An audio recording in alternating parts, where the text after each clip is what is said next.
of algorithm 3?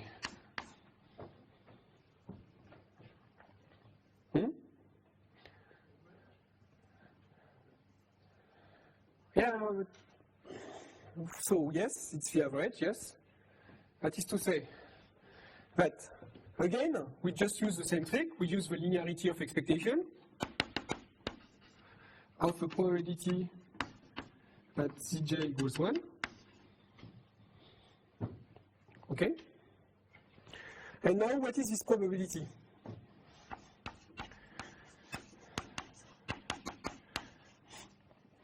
So now the probability is the following. Is with probability 1/2, I will run algorithm 2, algorithm 1. So with probability 1/2, I will run algorithm 1. And what do I know about this probability of Cj to be 1 in algorithm 1? We know that it's at least 1 minus 1 to 2VL, where L is the length of closed Cj. Yeah, no. I'm just saying I will evaluate this probability for each clause. Okay, for each clause Cj, the probability that the clause is satisfied is, at least with probability 1/2, I will run algorithm 1. And in that case, this probability is at least that. Okay? And with probability 1/2, I will run the other one. And in that case, the probability is 1 minus 1 over L to VL. Okay? Okay, so what can I say? It's that it's larger than 1 minus 1 over 2 to VL plus 1 minus 1 over 2, 1 minus 1 over L to VL. Okay? Good. So now let's look at what's the value of that.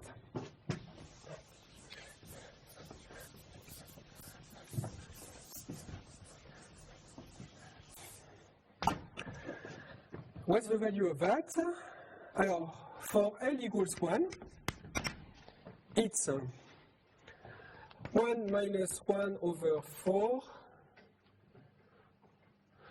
minus 1/2 of 0. Okay, 1 over 1 is 0. Okay, so it's 3/4. Okay, let's look at for L equals 2. For L equals 2, it's 1 minus 1 over 8. Okay, minus 1/2 of 1 minus 1 over 2, 1/2, 2 the 2. So 1/4, so 1/8, so 1/4, it's 3/4. Okay? So for all L, it's 3/4. Okay? Okay. Oh, anyway. When L equals 3, what you can show is that this is larger than 3/4. Okay? And in fact, it's true for any L larger than 3. Okay? So what do you get now? You get that the expected cost of Zj is larger than 3/4 times M. Okay? And clearly, M is larger than opt. You cannot satisfy more than M clause. Okay, so you have a 3/4 approximation. So this is kind of funny.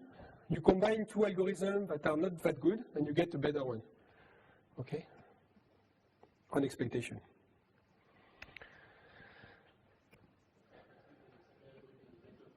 Yes, exactly. Basically, what's going on here is that you get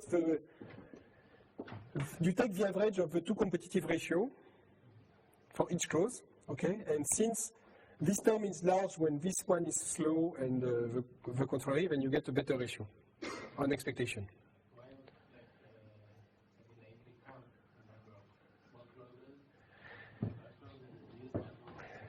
No, yeah, no, well, you cannot separate things, okay? But basically what you do is, do you think that this algorithm is reasonable? Don't you think of a better one, clearly?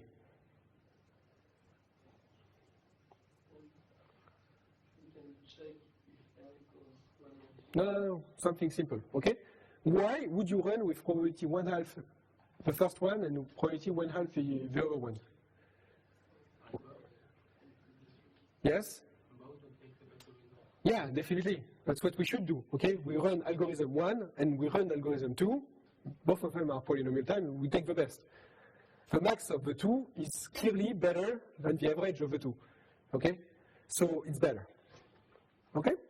So we can remove the randomness here. Okay, can we remove randomness into algorithm 1?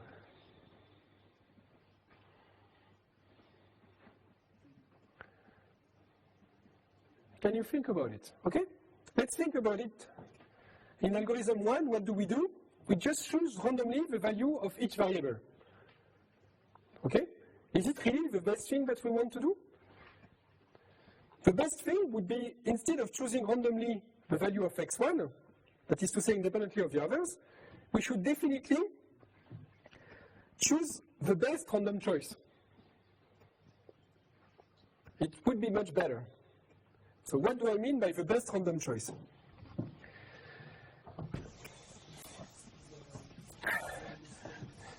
What is the algorithm? We can see algorithm 1 as an algorithm that will set first value x1, then value x2, then value x3, then value xn, okay, randomly. So it will, basically the cost here, how much I will get, okay, will be the average between the cost if variable x1 is set to 0, and the cost if value x1 is set to 1. Okay, because I choose x1, the value of x1 randomly, the cost, the expected cost that I will get here, the expected number of clauses that I will satisfy, will be the average expected of clauses if I set x1 to 0 and choose the others randomly, with the cost of, the expected cost of the number of clauses I would have satisfied if I fix x1 to 1 and the others randomly. Okay? So why would I take a random choice for x1? Clearly, one of these two is better than the other. And if it is the case, I should definitely choose x1 to be 1 if it gives you a better expectation for the following. Okay, and you can repeat that. Now, I look at the expected cost if I fix x2 to 0, or if I choose to 1, and I choose the best of these two random choices. Do you follow me? Okay, so what do I use here? This technique is known as the conditional expectation derandomization methods.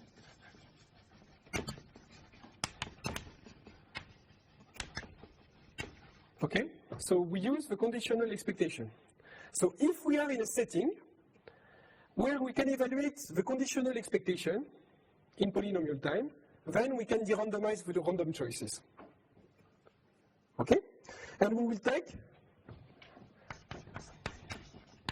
just make the best random choice.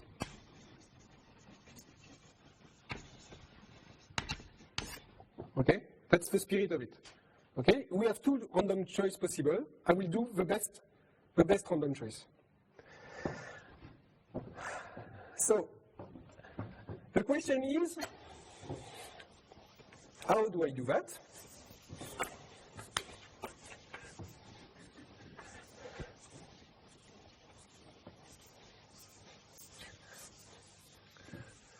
So what's the spirit of it? The spirit of it is that the expected value of a function x, of a random variable x, is simply the expected value of x given that x1 equals 0 times the probability that x1 equals 0, plus the expected value of x given that x1 equals 1 times the probability that x1 equals 1.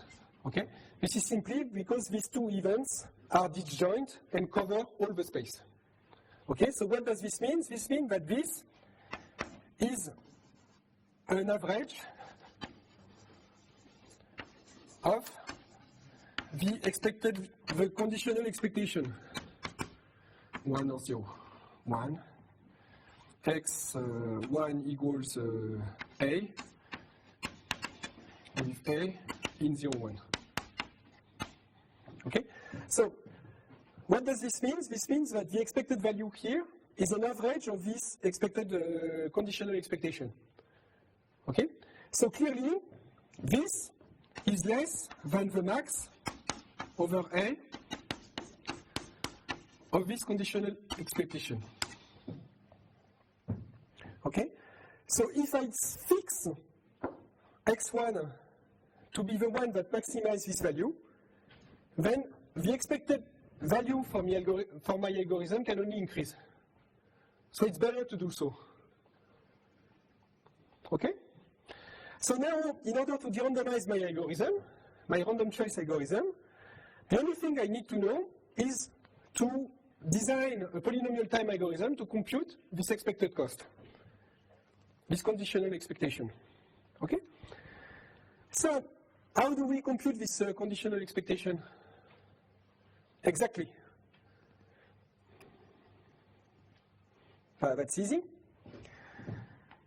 If we set x1 to 0, okay, we just replace in phi all the x1 by zeros.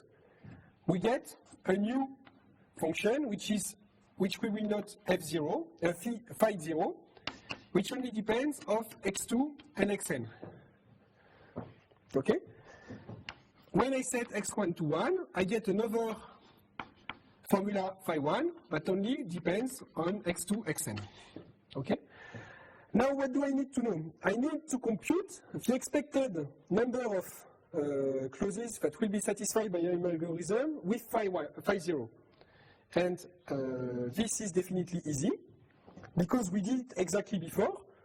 We know that the expected cost of algorithm 2 given that x1 equals 0 is simply the sum over all the clauses in phi 1 of 1 minus 1 over 2 to the L of C. Okay? So I know how to compute it. I just need to know how many literals there are in each clause. Okay? I have the same thing, algorithm 2, knowing that x1 is 1, is simply the sum over all the clauses, it was phi 0 here, phi 1 of 1 over 2 to the LC. Okay? So I just compare these two quantities, okay? And then I decide what value I give to x1. And I continue. Okay? And what I am sure is that the expected cost can only increase over time, and then I get a deterministic algorithm that will satisfy at least as much clauses than the randomized algorithm did. Okay? And there is no randomization at all. So I get this way a greedy algorithm from a randomized one. Okay? So the number of clauses that are satisfied by x1? Yeah, sure. I assume here that the clauses that are satisfied have a length 0. Have no literals. You're definitely right. Okay, we have to take into account here, some clauses have length 0 here, and are satisfied by default. But there could be also clauses that have contain only not x1, and they would also have length 0, and they would be unsatisfied. So after deleting x1. Oh yes, you're right. We have to be careful here. Okay, we have to be careful here. You have to take into account if you have not x1 in one clause, you have to count +1 here. Okay, so you have to plus the number of clauses in phi such that x1 belongs to phi, and here plus the number of clauses C in S2 in phi such that x1 belongs to phi. Okay, because these ones are satisfied. Okay, and removed from phi 1. Okay, but you understand the picture. Okay, that's right. That this expression is not straightforward. It's not clearly. But the fact is that this is easy to compute. This was the hard part to compute. Okay, so the interesting thing here is that we have a connection, with randomized choice with greedy algorithm. So you know that greedy algorithm can come from matroids or things like that, but they can also come from derandomization of randomized algorithm. Yep. The order where we choose the variables X, yeah. XL have an impact. Definitely. Now the first thing is that this is not because we do that we will get a better solution than the randomized one. What do I mean by that? Imagine that the tree is the following. The average cost is 50, and it's because the average cost is 49 on this side and 51 on this side. Okay? And this 49 comes from 0, 98. This 0 comes from 0, 0. This 98 comes from 0 and 196, okay? And on the other side, it comes from 51, 51, 51, 51, 51, 51, okay? What will our derandomized algorithm do?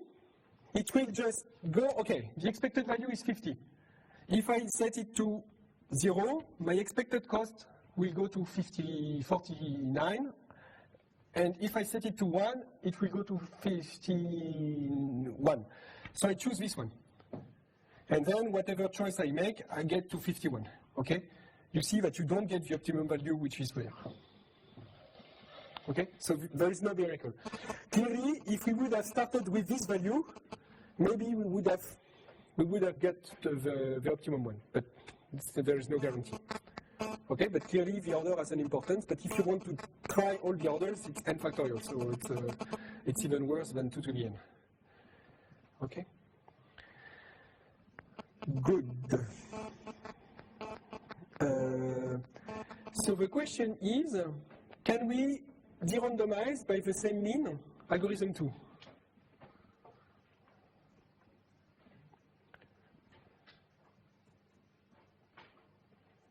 Does it work with algorithm 2? So recall what algorithm 2 is. You solve the optimum the fractional linear program, and then you set xi to 1 with probability yi star. Okay? So the answer is clearly yes, because you can compute the expected conditional expectation again. Why?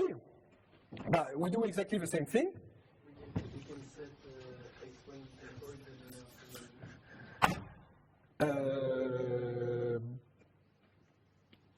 yeah, maybe. No, it doesn't help because the value of the linear program is not the same as the probability, the average number of clauses that you have satisfied. You remember there was an inequality. So you cannot use the value of the linear program to compute the expected, the conditional expectation. Okay? But what you can do is that you can compute it exactly. That's what we did before. We know that the expected